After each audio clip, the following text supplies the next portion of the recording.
It's good.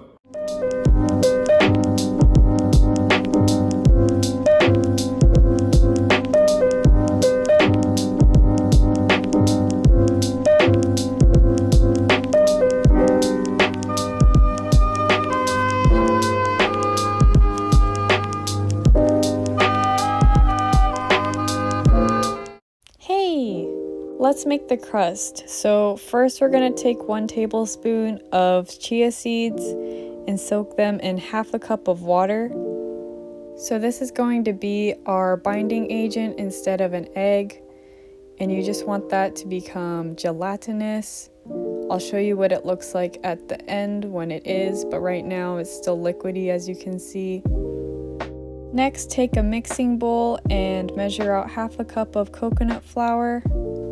And you'll also need half a cup of macadamia nuts blended and some coconut oil. So measure out 4 tablespoons of coconut oil, and I'm putting it in the microwave to soften it but not melt it. You just want it to be soft enough so you can mush it into the rest of the crust ingredients.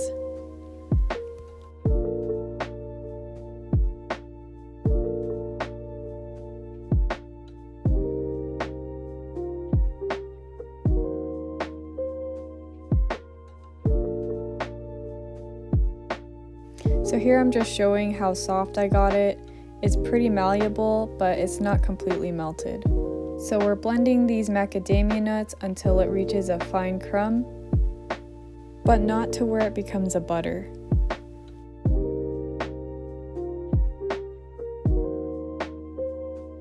So now we'll just combine all of the crust ingredients in the mixing bowl until it reaches a consistency of wet sand.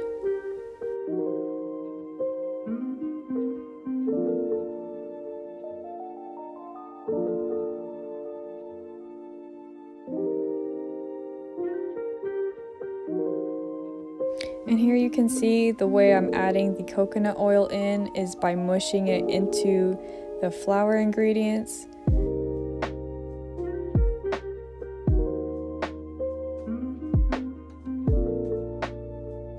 So as you can see here, this looks like wet sand. So if you're still waiting on your chia seeds, just go ahead and peel and slice and dice your persimmons so we can blend them.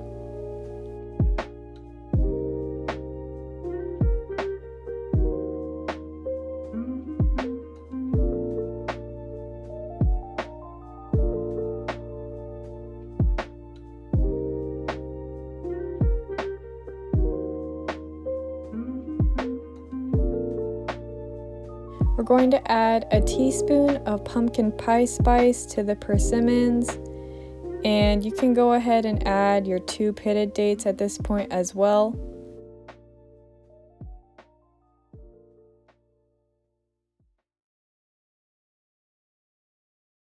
If you're having trouble with your persimmons blending like I was, you can just add a few splashes of water.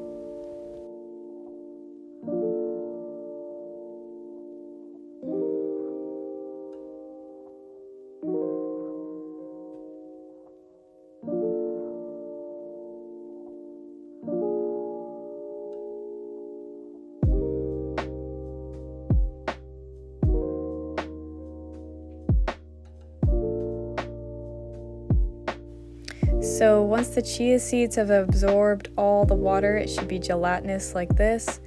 I actually put too much in there, so that's why there's a lot more. You probably won't look like you have as much as I do, but just add that into your flour mixture and make sure it's thoroughly combined.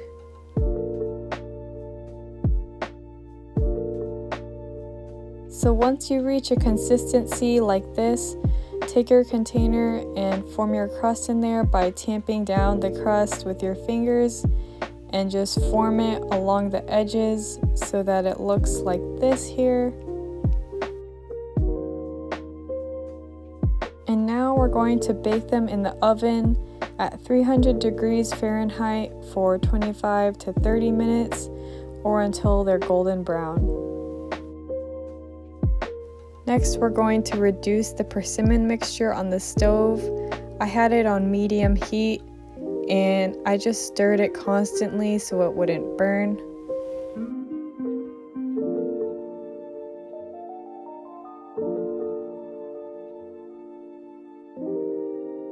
As you can see here, the texture is much thicker than before, and once you reach this point, you'll just set it aside and wait for the crust to finish browning.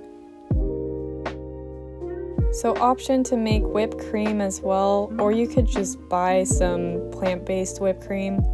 But if you are going to make your own whipped cream, don't use Trader Joe's.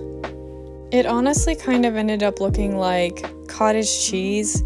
So in another video, I'm going to try this again. Hopefully it looks better, but it's up to you if you want to do this step. So that's how you make a pumpkiny persimmon tart. I love how these tarts are grain-free and vegan, but also the sources of sugar we used were just from the persimmons and the dates. So I did add maple syrup to the whipped cream, but you can just leave that out if you prefer. Thank you for watching my video, and I hope you enjoy this recipe. Hopefully it curbs any sweet tooth cravings you have, and remember to support me by liking this video and subscribing. See you next time!